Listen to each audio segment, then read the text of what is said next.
કોઈના લગ્ન થતા હોય ત્યારે બાપની પણ દશા એવી હોય છે દીકરીને જોઈને, અને ભાઈની પણ દશા દીકરી બેનને જોઈને એવી હોય છે. રિમોટ ઈ નહીં આપે, કિડની આપી દેશે, પણ ટીવી જોતા હોય ભાઈ બેન તો રિમોટ નહીં આપે. પણ ભાઈ તકલીફમાં આવ્યો, એને કિડનીની જરૂર છે, તો બેન આવીને ઊભી રહેશે, બોલ ભાઈ તું આ શરીરનો મારો ભાગ લઈ લે, પણ તું જીવતો થા, તું બેઠો થા.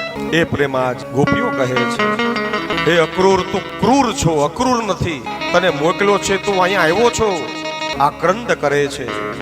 ઠાકોરજી બલરામને રથમાં બેસાડે છે, પાછળ ગોપીઓ દોડતી હોય છે કે કંઈક મારું લૂંટાઈ રહ્યું છે. રથ ધીરે ધીરે આગળ આવ્યો, ત્યાં ભગવાન ઠાકોરજીને કૃષ્ણના કાનમાં અવાજ આવ્યો, કૃષ્ણ કૃષ્ણ કૃષ્ણ. રથ ઉભો રખાવે છે, ઠાકોરજી નીચે ઉતરે છે. કૃષ્ણ ભગવાન કે અવાજ ક્યાંથી આવે છે?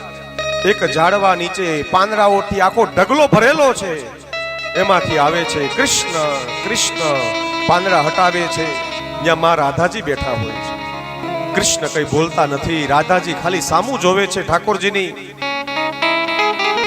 અને રાધા ખાલી એટલું કહે છે કે કાના તું જા છો ને, તારું ધ્યાન રાખજે, પણ તું મને યાદ કરીશ.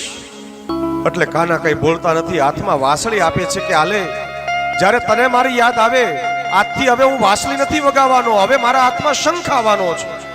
આ તું વાંસળી રાખ, જ્યારે તને મારી યાદ આવે ત્યારે તું વાંસળી વગાડજે.